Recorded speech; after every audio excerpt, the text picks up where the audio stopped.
Deus abençoe. Paz e graça, querido. Deus possa abençoar você mais um pouco nessa noite, de maneira sobrenatural, amém? Quero convidar você para a gente pensar um pouco no texto de Lucas capítulo 3, a nossa hora já está indo embora, mas essa é a vantagem do segundo culto, né? A gente tem mais tranquilidade. Lucas capítulo 3, verso 1 em diante, nós vamos ler esse texto e tirar desse texto uma mensagem que é muito atual, uma mensagem que é muito necessária para os nossos dias. Algo que nós precisamos aprender com este homem e trazer para a nossa vida. É a mensagem sobre João Batista.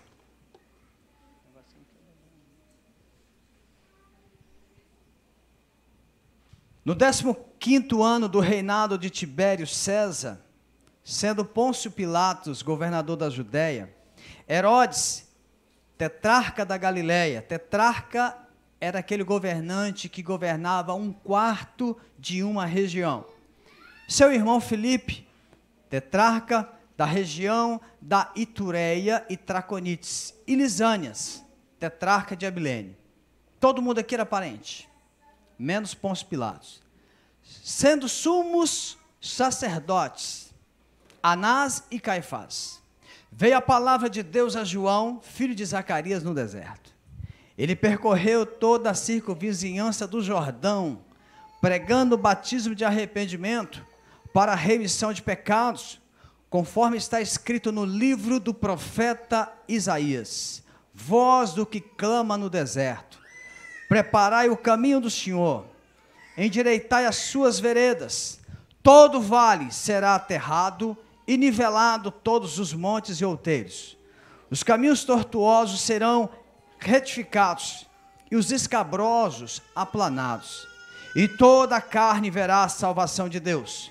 Dizia ele, pois, às multidões que saíam para ser batizadas. Como é que está aí na sua Bíblia? Hein? Raça de víboras, quem vos induziu a fugir da ira vindoura? Produzi, pois, frutos dignos de arrependimento, e não comeceis a dizer entre vós mesmos: temos por pai Abraão, porque eu vos afirmo que destas pedras Deus pode levantar filhos a Abraão. E também já está posto o machado à raiz das árvores. Toda árvore, pois, que não produz bom fruto, é cortada e lançada ao fogo. Então, as multidões o interrogavam, dizendo: o que havemos, pois, de fazer? Respondeu-lhe João: quem tiver 2 túnicas, reparta com quem não tem. E quem tiver comida, faça o mesmo. Foram também publicanos para serem batizados e perguntaram-lhe: mestre, que havemos de fazer? Respondeu-lhes: não cobreis mais do que o estipulado. Também soldados lhe perguntaram: e nós, o que faremos? E ele lhes disse: a ninguém maltrateis, não deis denúncia falsa, e contentai-vos com o vosso soldo, com o vosso salário. Você pode dizer glória a Deus? Glória a Deus. Os meninos deixaram a toalhinha para mim aqui. Falta só o chapéu, né? Só o chapéu. Entendeu, né? Tem um cântico aqui que eu vou ler para você. Dá glória aí, porque eu não vou cantar. Aleluia. Deixa-me ver. Eu acho que esse cântico aqui é da época da Miriam, quando ela era pequena, lá em Barra de São Francisco. Ela vai lembrar. Vamos ver. Um povo em pleno deserto, a nuvem estava por perto. Não tinha fome nem sede, pois Deus estava com ele. Um povo em pleno deserto e não havia doentes. Maná que vinha do céu matava a fome daquela gente. As pernas nunca inchavam, as roupas nunca envelheciam. Sapatos não terminavam pelo caminho que seguiam. Que Deus é este que está por perto, que fez o seu projeto no deserto? Lembrou, Miriam? A voz da verdade. E lá, lembrou? Eu não sei qual é o ano desse cântico, mas é antigo. É bem antigo. Década de 80, sei lá. E esse cântico fala sobre um Deus que faz um grande projeto no deserto, a partir do momento que ele chama uma nação de mais de 1 milhão de pessoas e faz atravessar um deserto. Ficaram 40 anos no deserto.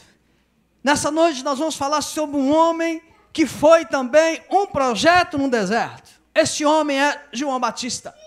João Batista foi um projeto de Deus desenvolvido no deserto. João Batista foi filho de um sacerdote chamado Zacarias, um homem idoso. Sua esposa chamava-se Isabel, e eles não tinham filhos. E Deus, certa noite, mandou o seu anjo vir até Zacarias e dizer para ele: você vai ter um filho. E esse filho vai preparar o caminho daquele que é o Salvador. João, ele nasce de uma linhagem completamente pura, podemos dizer assim, a nível sacerdotal. Sua família era da tribo de Levi, a tribo dos sacerdotes. A sua mãe, a Bíblia diz em Lucas 1, que ela era descendente direta de Arão. Mas João não quis seguir a linhagem sacerdotal. João foi para o deserto. João foi viver no deserto até a sua aparição pública, conforme descrito em Lucas capítulo 1, verso 80. A Bíblia diz que ele crescia no deserto. Não sabemos o que aconteceu com seus pais, a que tempo que seus pais morreram. Já como eu disse, eram idosos. Certamente ele, e adolescente, ele foi para o deserto e foi vivendo no deserto. João é considerado, queridos, um dos maiores profetas bíblicos. João é considerado um homem aonde o próprio Jesus, em Mateus 11, diz que do ventre de mulher não nasceria ninguém igual, ou melhor, superior do que João. João vem numa época onde Deus estava em silêncio. Deus não falava nada para o povo. Deus tinha 400 anos que ele não levantava um homem, não levantava um profeta, não levantava uma profetisa. Deus não lançava nenhuma palavra para o seu povo. Deus estava completamente calado. E veio o tempo que ele fala para Zacarias que viria o precursor, o anunciador do Salvador. João Batista, ele é tão importante que nesse capítulo 11 de Mateus, além de Jesus referir-se a ele como dizendo que de nenhuma mulher nasceria um outro homem como ele, Jesus faz mais duas referências fortes sobre João Batista. A primeira eu já falei, Jesus disse que de ventre de mulher não nasceria outro, igual a ele. A segunda, Jesus disse que João Batista era muito mais do que profeta. João Batista era muito mais do que profeta. E a outra coisa é que Jesus, ele encerra um período de Israel em João. Ele diz que os profetas e a lei profetizaram até João. Parou ali. Neste homem parou as revelações dos profetas, as revelações da lei, porque Jesus ali estava cumprindo toda a palavra da lei e toda a palavra dos profetas. Por que a mensagem de João ela é tão importante para nós? O que a mensagem de João tem a ver conosco? Tem tudo a ver. A mensagem de João ela tem tudo a ver conosco, em primeiro lugar, por causa da época da mensagem de João. Lucas, ele é o único que retrata de forma bem clara, de forma bem mais explicativa, como que era o tempo de João quando se fala de política e quando se fala de religião. A política, você acompanhou a leitura, ele fala que vários governantes, os tetrarcas, fala do imperador. Como eu disse, os tetrarcas são aqueles que governavam a quarta parte de uma região. E esse povo todo que governava, exceto Pôncio Pilatos, todos eles eram aparentados. Esse povo da família de Herodes, os chamados herodianos, era um povo cruel. Era uma família terrível, era uma família de assassinos, corruptos. Você se lembra que quando Jesus, tem a notícia de que Jesus estava para nascer, Jesus tinha nascido, Herodes, o grande, manda matar as crianças até 2 anos de idade, lembra disso? Esse Herodes, o grande, é o pai desse Herodes aqui que Lucas está se referindo. Esse Herodes aqui é o Herodes Antipas. Este homem também assassino. Você se lembra da história que mais adiante ele manda degolar João Batista? Em Atos capítulo 12, o seu sobrinho, o Herodes Agripa, manda matar Tiago, o discípulo, irmão de João, à espada. Uma família complicada, uma família difícil, uma família sanguinária e uma família extremamente corrupta. E João surge exatamente nesta época, surge nesse tempo. João Batista, em tudo ele tem a ver conosco, porque ele sai do deserto para ser uma voz de Deus contra esse tempo de corrupção, de bandidagem que estava acontecendo naquela época. E tem tudo a ver conosco, porque Deus está nos chamando para que nós possamos proclamar aos quatro cantos o que está acontecendo no nosso país. Deus nos chama como igreja para que nós possamos incansavelmente apresentar diante de Deus, em primeiro lugar, toda essa questão de corrupção na nossa nação. Em segundo lugar, Deus nos chama como igreja para termos o compromisso de crer que Ele vai mover o Brasil. E nós não podemos desistir. João Batista nos motiva a isso. João Batista é levantado para que nós possamos nos espelhar nele. Veja você, que mesmo num tempo de corrupção, ele não manda, ele não fala para que os funcionários públicos, no caso, nós lemos o texto, os publicanos, vou falar deles daqui a pouquinho, os soldados foram até ele não falou, abandona o governo, sai do governo, não siga o governo, não, ele não disse isso. Ele não mandou que esses trabalhadores abandonassem os seus trabalhos, abandonassem as suas profissões, abandonassem o que estavam fazendo. Mas ele começa a trabalhar com eles uma mudança que é o arrependimento. Começa a trabalhar com eles que eles teriam que ter postura de arrependimento. João Batista vem justamente nessa época e ele é contrário a todas estas coisas. Até mesmo a forma que ele se veste é uma forma dele protestar.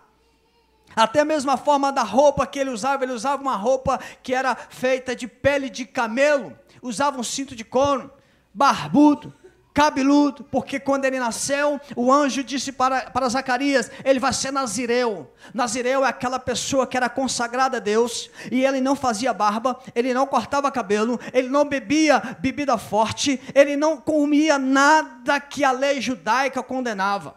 E o João Batista faz além disso.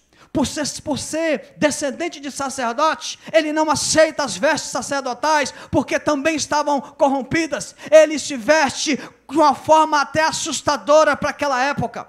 Ao invés dele vestir a roupa que lhe era de direito, a roupa que lhe cabia de direito, como sacerdote, ele não aceita, porque ele sabia que a religião estava também corrompida. Ele se veste de uma forma completamente contrária à sociedade daquele tempo e daquele momento. João Batista, ele poderia ser sacerdote, mas ele prefere ser profeta. E ao invés de usar essas roupas finas, ele usa roupas rudimentares. Tem tudo a ver conosco. Tem tudo a ver conosco. Nós, como igreja, você que teme a Deus, você que ama a Deus, você que sabe que Deus tem um projeto para cada ser humano, você que sabe que Deus enviou Jesus Cristo, você que sabe que você que tem essa fé de que Jesus Cristo veio para morrer pelos seus pecados, não pode se vestir como a sociedade quer que você se vista. Nós temos que vestir diferente, a nossa roupagem é diferente, mesmo que a nossa roupagem não agrade a sociedade, mesmo que a nossa roupagem escandalize a sociedade, nós temos que vestir-nos diferentes, nossa roupa tem que ser diferente. Eu não estou falando só da roupa, a roupa que veste o corpo, querido, eu estou falando da roupa que veste o caráter. A roupa que veste nosso caráter não é a mesma roupa que essa sociedade quer que nós usemos. É lógico que também temos que abrir os olhos para as roupas. E cada vez mais está sumindo, principalmente das mulheres. Está desaparecendo as roupas, cada vez mais finas e cada vez mais transparentes. E a gente fica, às vezes anda na rua, fica até com medo de olhar para as mulheres, porque está uma coisa assim, fora de controle. E João Batista, ele não aceita. João Batista, ele não se adequa, ele não se adapta àquele tipo de roupa daquele tempo. Era uma forma de dizer para o povo, para a sociedade: eu não concordo, eu não quero, eu não vou. A nossa roupa não tem que agradar os homens, tem que agradar a Deus. Provérbios 15:3 diz que os olhos do Senhor estão em todo lugar, a contemplar os maus, a contemplar os bons. Os olhos do Senhor estão sobre você, os olhos do Senhor estão postos sobre você. Hoje na nossa classe nós falamos um pouco sobre essa questão do olhar de Deus, da graça de Deus, a graça de Deus comum. A graça de Deus comum, que é aquela graça para todo mundo. O sol nasce para todo mundo, a terra está aí para todo mundo, o emprego é para qualquer pessoa, as atividades que a pessoa pode fazer, a graça comum, sem ter nenhuma intervenção. Mas tem para aqueles que creem em Deus, para aqueles que andam com Deus, tem a graça específica. A graça específica, por exemplo, quem vai para o céu, somente aquele que tem a graça específica, que entregou sua vida para Jesus. Vamos falar mais disso mais adiante. Existe a graça específica, há coisas que Deus só comunica para os seus filhos, e não comunica para aqueles que ainda não andam com Ele. Graça específica. Mas João Batista, ele, além de ser importante para nós pelo tempo, João Batista também é fundamental para nós, queridos, por causa da sua mensagem. Mas antes de nós falarmos sobre o conteúdo da sua mensagem, é preciso que nós entendamos, tem que ficar claro para nós, para quem foi dado a mensagem, para quem que Deus deu a mensagem. Observe você, o texto que nós lemos que estava no tempo de João Batista, estava tudo preparado para que a mensagem viesse para os seus sacerdotes. Estava tudo preparado para os fariseus, que eram os homens entendidos, os homens que conheciam a lei, eram os mais radicais. Tinha também o grupo dos saduceus, que era um outro grupo mais radical. Os fariseus eram um pouco mais liberais, os saduceus eram mais radicais, era um outro grupo religioso. Havia o templo, havia homens que diziam-se religiosos, que conheciam a lei, que conheciam a lei de Deus, que sabiam que era filho de Abraão. Quando eles falam assim, filho de Abraão, eles querem reivindicar para eles, uma intimidade com Deus que eles não tinham. Quando eles falam filho de Abraão, é porque eles estão dizendo que não precisa mais nada, bastava ser judeu. E João Batista diz para ele: isso não basta mais, não basta você ser filho de pastor, não basta você ser filho de pastora, não basta você estar numa igreja, não basta você dizer que a sua família toda é evangélica, não basta você que seu avô foi evangélico e abriu trabalhos, não adianta você falar que vai na célula frequentemente, não adianta isso, se você não nascer de novo, isso tudo é palha e vai ser queimada pelo fogo. Mas a mensagem vem para um homem simples. A palavra não veio para os sacerdotes, a palavra não veio para os que se julgavam preparados, a palavra veio para um homem rude, veio para um homem criado no deserto, um homem que comia mel silvestre e comia gafanhoto. Quando o pastor Walter teve alguns anos atrás em Israel, ele trouxe para nós aquilo que os estudiosos falam que era o gafanhoto que João Batista comia. É uma espécie de leguminosa, uma espécie de vagem bem grande. E os estudiosos dizem que era esse tipo de gafanhoto, era chamada essa leguminosa, essa árvore, chamava-se gafanhoto. Outros falam que não, que no grego a palavra gafanhoto é locusta, que é um tipo de gafanhoto, que lá no livro de Levítico Deus disse que o povo de Israel poderia comer. Mas isso não importa, se ele comia o bicho, se ele comia a árvore, o importante era o seguinte: ele era um homem como eu e você, e Deus mandou a mensagem para ele. Deixa eu dizer uma coisa para você, querido, nesta igreja, você que está nos visitando, nós estamos querendo que Deus se mova na nossa vida. Nós estamos querendo que o Espírito de Deus se manifeste de forma poderosa na nossa vida. Nós estamos querendo que o Espírito de Deus passe na nossa história, na nossa casa, na nossa família e destrua aquilo que tem que ser destruído e refaça o que tem que ser refeito. Nós estamos querendo isso, nós estamos desejosos disso, e essa mensagem de João Batista é justamente para motivar você que está aqui, que Deus não pode, não vai e não quer. Não é que ele não pode, mas ele não tem isso determinado no coração dele, de que o mover do Espírito vai partir dos pastores, vai partir do presbítero. Não, Deus não quer fazer só isso. Deus quer que o mover do Espírito venha com o pastor, com o presbítero, com o diácono, com o crente novo, com o crente comum, com o novo convertido, com o crente antigo, com aquele que ainda está começando a sua vida na fé, aquele que é porteiro, aquele que é padeiro, aquele que é empresário. Deus não quer escolher ninguém. Deus está querendo escolher aqueles que não vestem a roupa deste mundo. Por isso que ele disse para Zacarias: eu vou usar o seu filho, porque ele vai anunciar a vinda do Salvador. Tinha muitos homens preparados, mas só um tinha o coração pronto, desejoso. Era João Batista. A mensagem veio para um homem comum, para um homem simples. Para um homem simples. Eu estou muito impactado com a leitura que eu estou fazendo de um livreto, fininho, já li, vou ter de novo, tremendo, sobre o avivamento no país de Gales. O país de Gales é um país que faz parte do grupo do Reino Unido, país de Gales, Inglaterra, Irlanda do Norte, Escócia.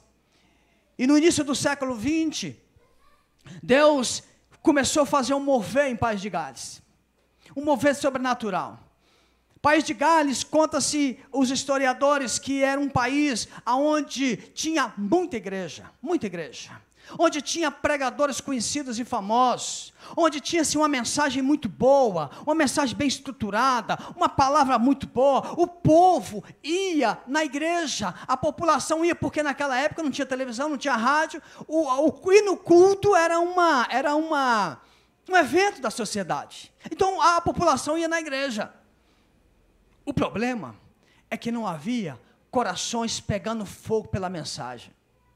E aí Deus vai operando, Deus vai agindo, e Deus encontra um moço, um menino, um rapaz, que em 1903 ele estava com 26 anos, mas havia 13 anos que esse menino, que esse rapaz, que esse moço orava por duas coisas. Primeira, para Deus avivar a vida dele. Segundo, para Deus avivar o país de Gales.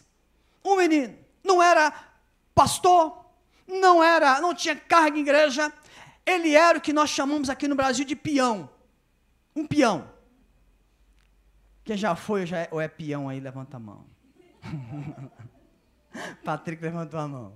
Cadê o Pablo, entendeu? Pablo que gosta. Está lanchando, o peão está lanchando, era da janta do peão. Nós chamamos de peão aquele trabalhador, é um costume que a gente tem, né? Feio isso, né? A palavra feia. Trabalha nos trabalhos mais pesados. Pois Deus chamou um peão, um menino simples, pobre, que trabalhava em mina de carvão. País de Gales, nessa época, a sua economia era baseada em mina de carvão, um lugar perigoso. Deus chamou um peão aos olhos do homem, mas um grande homem de Deus aos olhos de Deus, porque tinha um coração desejoso. A mensagem veio para ele, a mensagem não foi para os pastores famosos, a mensagem não veio para os pregadores famosos, a mensagem não foi para aquela igreja tal, aquela igreja Y, veio num rapaz simples, que no seu quarto, ele orava: Deus, aviva a minha vida, Deus, derrama o Espírito Santo de Deus mais em mim, Deus, me quebranta, Deus, derrama o Espírito do Senhor sobre o país de Gales, arde o coração de Gales pelo Senhor. Orava 13 anos assim, até que um dia, Deus o visitou de maneira poderosa e começou a usá-lo para divulgar o avivamento em todo aquele país. A mensagem de João Batista tem tudo a ver conosco e começa no sentido de que vem para qualquer pessoa de coração ardente. João Batista era esse homem de coração ardente. E segunda, sobre a mensagem, era o conteúdo da mensagem. O conteúdo da mensagem de João Batista tem tudo a ver conosco. O conteúdo da mensagem de João Batista se baseava em 2 pontos. Primeiro, o arrependimento. Segundo, as boas novas. O primeiro era o arrependimento. João Batista, ele, querido, não foi o inventor do batismo. Ele chamava-se João Batista porque ele batizava, mas ele não inventou o batismo. O batismo já existia em Israel. O batismo já existia antes de João Batista. Quando alguém queria ir para se converter ao judaísmo, essa pessoa era chamada de prosélito, chamada de gentil, ela precisava passar pelo que eles chamavam de purificação pelas águas, pelo batismo. João Batista não inventou o batismo, mas quem passava por esse batismo eram pessoas que não eram judeus. Mas a mensagem de João Batista, ela era tão forte, ela era tão cheia de unção, ela era tão cheia de graça, que quando João começou a batizar, ele não batizava somente o gentil, não batizava somente aquele que não era judeu. Os judeus queriam ser batizados. Por quê? Porque entenderam que era preciso se arrepender. Eles entenderam que a mensagem de João Batista era dizendo para eles: você precisa mudar a sua forma de pensar, a sua forma de agir e viver conforme essas mudanças. Arrependimento é você mudar a sua forma de pensar, de agir e viver conforme essa mudança. Arrependimento é você olhar para os seus pecados e chorar por eles. Arrependimento é você olhar sinceramente para a sua alma e ver aonde você está ofendendo a Deus e abandonar, e chorar, e gritar, e abandonar esses pecados. Essa era a mensagem que João Batista pregava. Essa era a mensagem quando ele usa Isaías 40, aqui no texto nós lemos, quando ele diz que virá aquele que vai assentar, consertar as eiras, os vales, aplanar os caminhos tortuosos. Ele está lembrando Isaías 40. Queridos, Deus não precisa de estradas para colocar os seus pés, Ele precisa de corações aplanados, acertados e consertados. Quando ele usa essa mensagem, ele traz essa referência de Isaías, ele está se colocando na postura do arauto do rei. O arauto do rei era aquele que ia à frente do rei, à frente da comitiva do rei, e ia verificando as estradas, como que estavam as estradas, se tinha muito vale. Naquela época, você sabe, no deserto, naquela região, principalmente no tempo de Isaías, tinha muitos vales, muitos caminhos ruins, muitas pedras, caminhos tortuosos. E esse arauto, ele ia na frente, e ele ia verificando a estrada, e via que aquela estrada não estava digna, não era própria para o rei passar. Ele já verificava os pontos, trazia uma equipe com engenheiro, com profissionais, eles iam nessa estrada, aplanavam a estrada, acertavam a estrada, consertavam a estrada, para que a comitiva real viesse.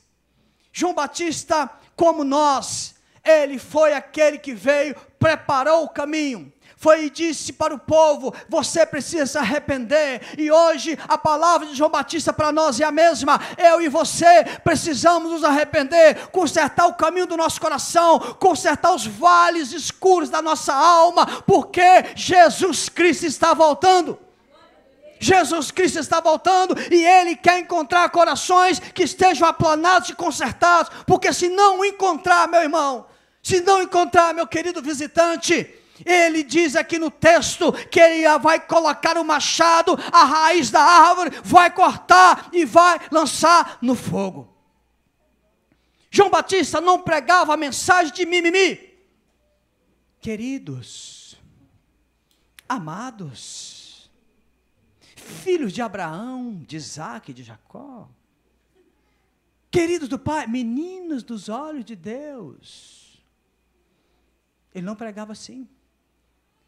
E hoje, na igreja moderna, nós temos dificuldade. Está aqui um outro pastor que prega. Nós temos dificuldade, nós ouvimos pessoas, nós aconselhamos pessoas. Você que é líder de célula, sabe disso? Enfrenta na sua célula, aconselho. As pessoas não querem ouvir a verdade. As pessoas não querem admitir que estão vivendo em pecado, que precisa abandonar, que precisa se arrepender, que precisa mudar de vida. Nós queremos voltar, queridos, à época do humanismo, onde dizia-se que nós não temos pecados, nós temos problemas.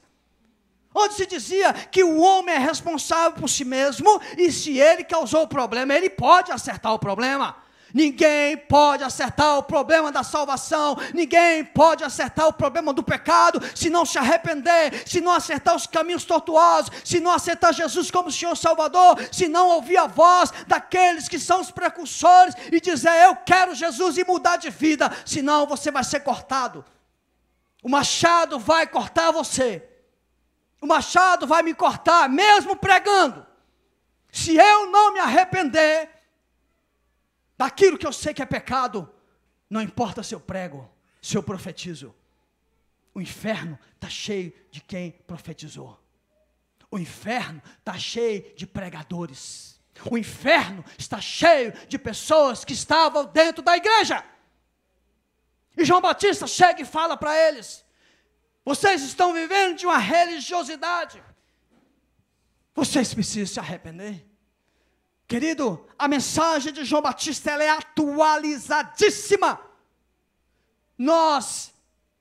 Você que está aqui, talvez você nunca entregou sua vida para Jesus. Talvez você nunca frequentou uma igreja.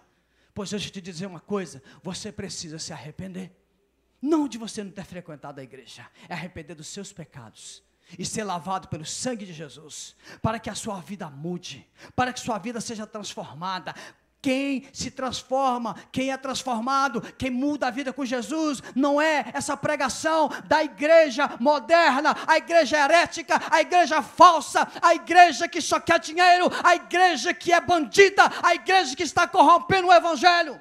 A igreja verdadeira, ela diz para você, como você está ouvindo nesta noite, você vai se arrepender para você ir para o céu. Se você não se arrepender, querer viver numa vida de mentira, você vai para o inferno. Era isso que João Batista estava falando. Você é judeu, você é filho de Abraão, e daí se você é filho de Abraão? Deus pode levantar essas pedras para ser filho de Abraão, o texto que nós lemos. Deus pode pegar o cachaceiro lá na rua, falar com ele e ele aceitar a Jesus, enquanto você está no conforto da igreja, com ar-condicionado, com o seu carro confortável, com a sua vida confortável e indo para o inferno. Por isso que ele dizia, você precisa se arrepender. Segundo tópico da mensagem que ele pregava as boas novas. No versículo 18 do capítulo 3, ele diz assim, pois com muitas outras exortações anunciava o evangelho ao povo. Essa palavra evangelho no grego, ela é evangelizomai. O que é isso? Que palavra é essa? Uma palavra nova. Ele estava dizendo, o significado dessa palavra era proclamando boas novas, proclamando novidades, proclamando coisas do reino de Deus. A segunda parte da mensagem dele era baseada em proclamar o reino de Deus, em proclamar o reino do Senhor.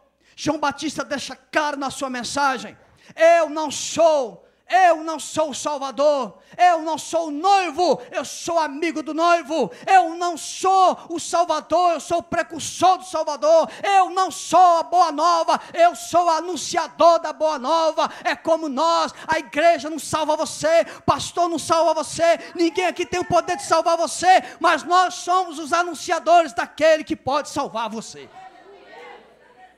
Não temos nada, não somos nada. Temos esse prédio, temos uma igreja estruturada, mas nós não somos nada para salvar você. O que salva você é Cristo Jesus. João Batista, ele prega, ele traz as boas novas e anuncia a todos e diz a todos. E quando Jesus aparece, ele denuncia, eis o Cordeiro de Deus que tira o pecado do mundo. Irmão, João Batista era um homem ele entendia muito bem a sua missão, que ele faz uma declaração dizendo o seguinte, vem aquele que é maior do que eu não sou digno de desatar as sandálias dos seus pés, eu não sou digno de desatar as sandálias dos seus pés. É preciso que você entenda isso. Quando Jesus, no capítulo 13 de João, ele coloca o avental e faz a lavagem dos pés dos discípulos, Jesus ali, ele se humilha na posição de servo e de escravo. Por quê? O escravo é que lavava os pés dos seus senhores. O escravo oferecia para os seus senhores o azeite quando ele chegava em casa. O escravo oferecia a toalha. Porém, nenhum escravo, por menor que fosse, jamais era obrigado a desatar as sandálias do seu senhor. João Batista diz, eu sou o menor de todos os escravos, porque com este homem, com este que é o Salvador, eu não tenho nem gabarito para desatar as sandálias. Olha como é que esse homem tinha um coração sério, um coração completamente voltado para o Senhor. Hoje nós vivemos um tempo na igreja que nós queremos colocar Jesus Cristo como um penduricalho. Nós queremos colocar Jesus Cristo como um imã que atrai bênção, bênção, bênção, bênção, bênção, bênção. Mas nós não queremos entender que Jesus Cristo é rei, Jesus Cristo é rei dos reis, Jesus Cristo morreu na cruz, e Ele não é penduricalho, Ele não é pé de coelho, Ele é Salvador, e só se aproxima dEle quem se arrepende e abre o seu coração para Ele. A igreja moderna não quer ouvir isso.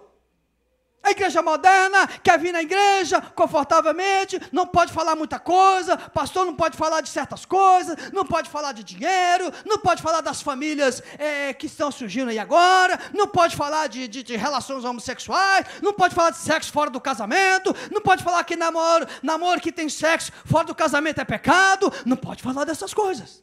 Por que não pode falar dessas coisas? Por quê? João Batista não escondia nada, irmão. João Batista tinha uma palavra dura e firme, mas era uma palavra ungida e direcionada por Deus. Ungida e direcionada por Deus. A sua mensagem era a mensagem de arrependimento.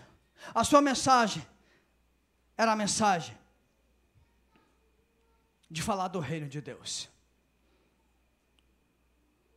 João, quando ele pregava perto da região do Jordão.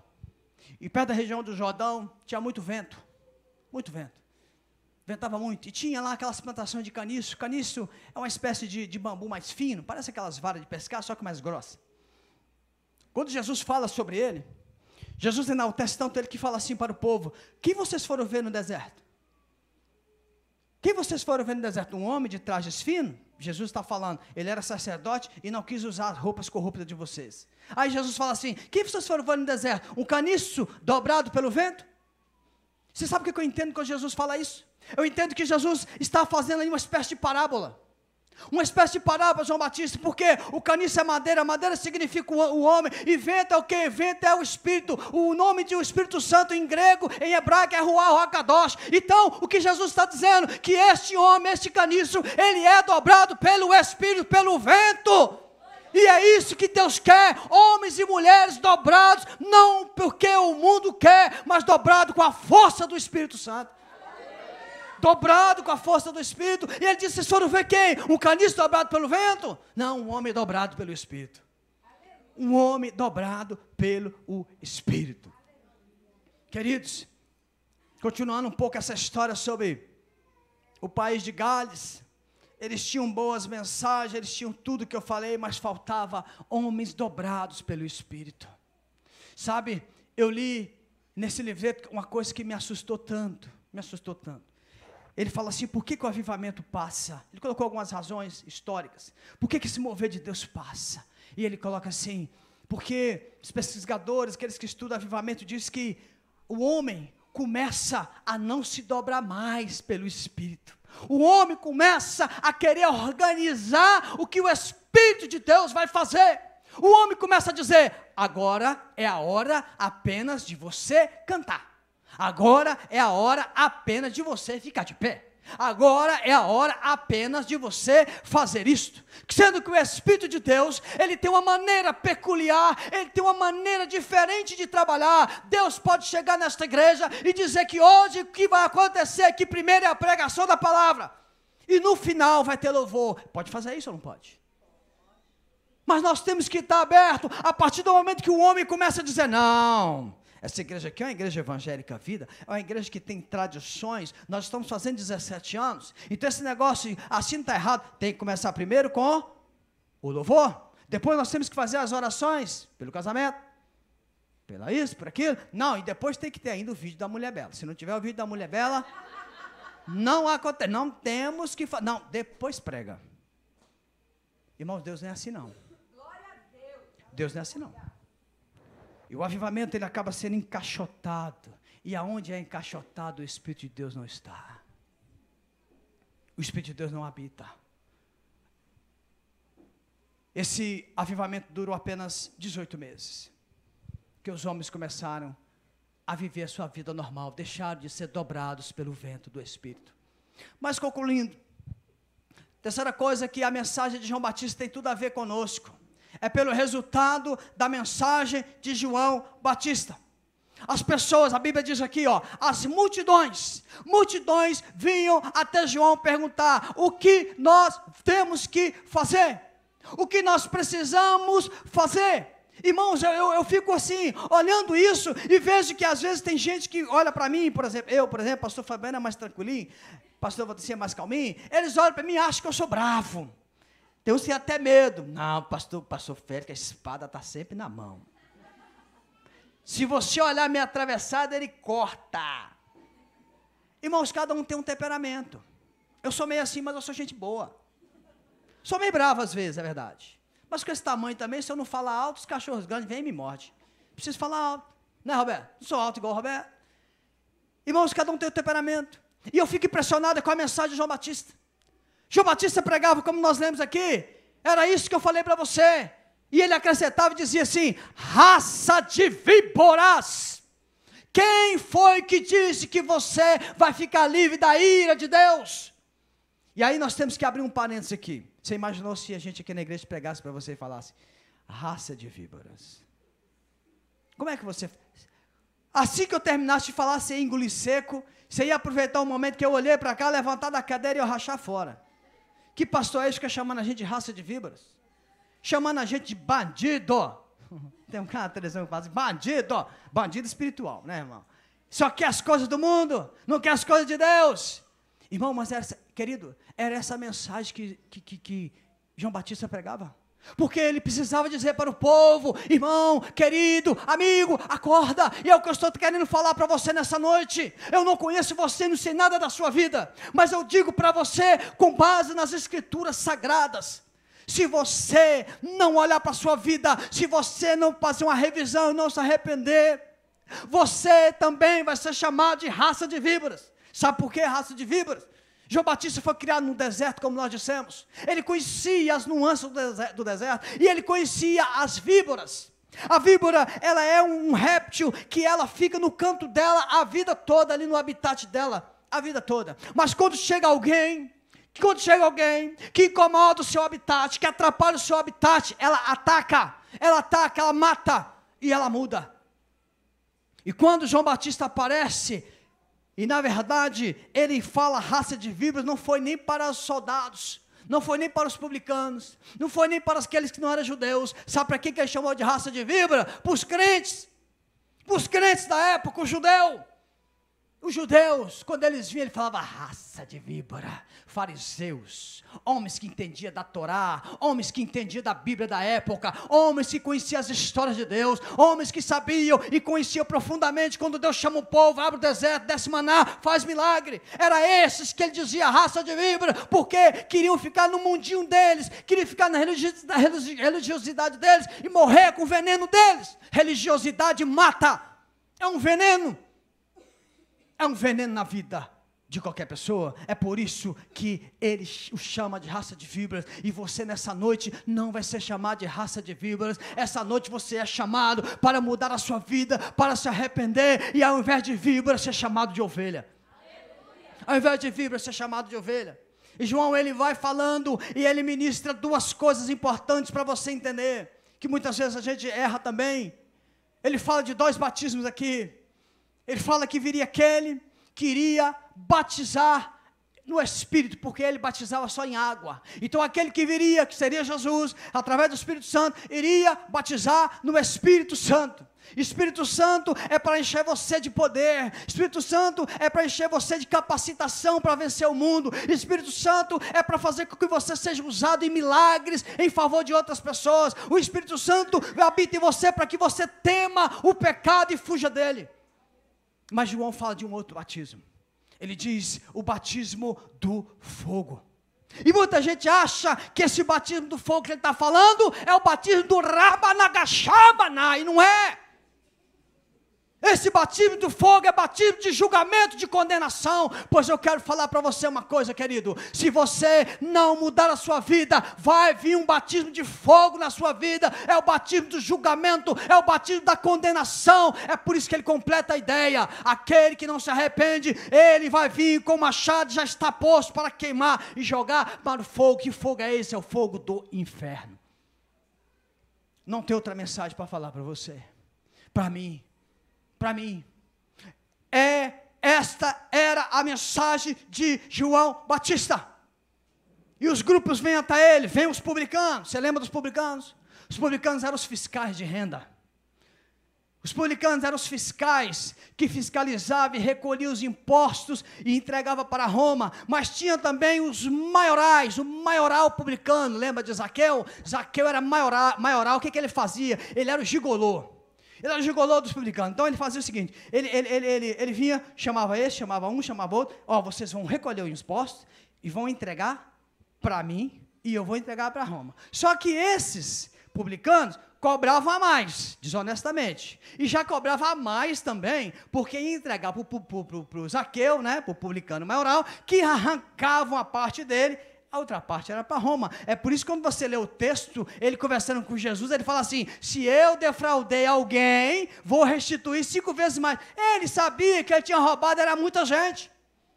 Esse era um grupo, outro grupo era o grupo dos soldados, que vai até João. Os soldados eram cruéis, principalmente com o judeu, ele pegava, eles matavam, eles eram muito ruins, e João diz para eles, fiquem contentes com o teu soldo. O que João está ensinando para a igreja moderna? Que nós podemos e devemos, nos nossos negócios, na vida diária, sermos honestos. João está dizendo que podemos e devemos ser honestos em tudo que nós vivemos. Queridos, deixa eu te falar uma coisa, o dinheiro continua sendo o maior adversário da fé. O dinheiro continua sendo mais poderoso do que o próprio Satanás. O dinheiro continua sendo aquilo que tem derrubado pastores, pregadores, homens de Deus, mulheres de Deus, família de Deus, porque nós temos que entender que dinheiro arrebenta conosco se nós não formos senhor do dinheiro.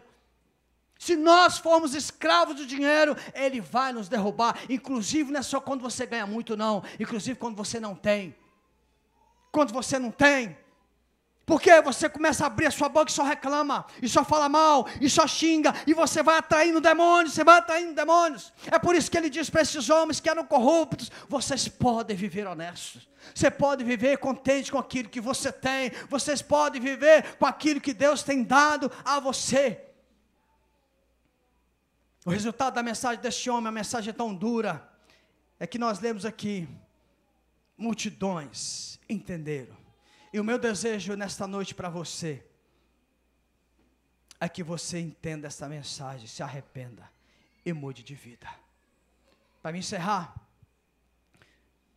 talvez você esteja perguntando, mas esse homem usado dessa forma, cadê os milagres? Não teve milagre nenhum. Mas aí, lendo esse livreto do avivamento do País de Gales, eles informam lá o seguinte, que nesses 18 meses de avivamento do País de Gales, mais de 100 mil pessoas se converteram a Jesus. Nesses 18 meses, o que resultou desse avivamento é que as pessoas da cidade, as pessoas de Gales, elas bebiam demais, muito, os bares fecharam. Os donos de bares tiveram que montar outros negócios. E nesse avivamento, neste mover, não teve milagres, mas ele diz que os pais que ficavam nos bares, os homens ficavam nos bares, ao invés de ficar nos bares, ficaram em casa. Com isso, resultou famílias extremamente saudáveis no País de Gales. É por isso que a gente olha esse povo de lá, parece que eles são diferentes demais de nós. Parece com ela assim, ó. Branquinha, esse olhão azul, cabelo louro e uma postura diferente. Gente, aquilo ali, irmãos, nada mais é do que um resultado do mover de Deus lá atrás. Lá atrás, não dá tempo a gente entrar aqui, mas observe, comece a observar, tem lugares da nossa cidade que nós vamos, lugares, pessoas que conhecemos, que você olha e parece que tem alguma coisa errada. não é que a pessoa está endemoniada, não é nada disso, mas a pessoa tem uma herança de opressão que vem passando de geração em geração. É por isso que nós precisamos de um avivamento no Brasil, nós precisamos do derramado do Espírito Santo no Brasil, para que Deus possa mudar as características nossas e mudar, acima de tudo, o coração do povo brasileiro, para sermos honestos, dignos e tementes a Deus. E esse avivamento do país de Gales, acontece essas coisas e não tem registro de milagre, nenhum morto levantou, nenhum cego enxergou, mas o país foi transformado. Inclusive, eles contam que aconteceu na época que, você sabe que nesse início do século, não havia meio de transporte a não ser o cavalo, não tinha no seu cavalo, e os trabalhadores da mina, os homens, né, eles iam para as minas de cavalo. E aí, com esse avivamento, esses 18 meses, aconteceu um negócio terrível no país. Os cavalos não queriam obedecer os seus senhores. Os cavalos ficaram revoltados, não queriam. Aí eles foram investigar por quê. Os cavalos eram tratados com muita dureza, os cavalos eram chicoteados com violência, os homens gritavam o tempo todo. Com o avivamento, atenção mulheres, os homens ficaram mansos, amáveis, educados. Olha como é que muda a sociedade. Aí os cavalos eram acostumados, animal é assim, animal você vai, cadê a nossa veterinária? Nossa veterinária mor ali, não é assim? Você ensina a ele uma forma, e ele vai acostumando com aquilo, ele vai acostumando aquela forma de viver. Eles não queriam obedecer, porque os homens estavam mansos, educados. Olha o que o avivamento faz. Ora aí para Deus avivar seu marido. Até isso aconteceu. João Batista não teve um milagre. João Batista não foi usado para curar um cego. João Batista não foi usado, ele se vestia, ele se parecia, e ele lembrava Elias, mas Elias ressuscitou morto, Elias foi curado, Elias foi usado em curas milagrosas, Elias multiplicou azeite de viúva. João Batista não fez nada, mas ele fez algo que lá no céu você vai presenciar. Milhares de pessoas se converteram por causa da mensagem dele. Mais vale uma pessoa salva do que 15 pessoas curadas de câncer. Eu quero convidar você para você fechar os seus olhos e vamos orar ao Senhor. Nessa noite, Deus quer falar ao seu coração, ao meu coração. Deus, nessa noite, Ele quer que nós sondemos os nossos corações. Então, se você, querido, que está aqui nessa noite, quero te convidar. Se você quiser sentir-se à vontade, não tiver nenhum problema de saúde, eu quero convidar você para orar comigo. Mas antes eu quero convidar você também. De repente você está aqui, você nunca entregou a sua vida para Jesus. Você nunca parou para pensar e se arrepender dos seus pecados e abrir o seu coração para Jesus e ter a vida eterna. Querido, se você está aqui nesta noite e você nunca fez isso, eu quero dizer para você que seu momento é hoje. Eu não estou jogando praga sobre você.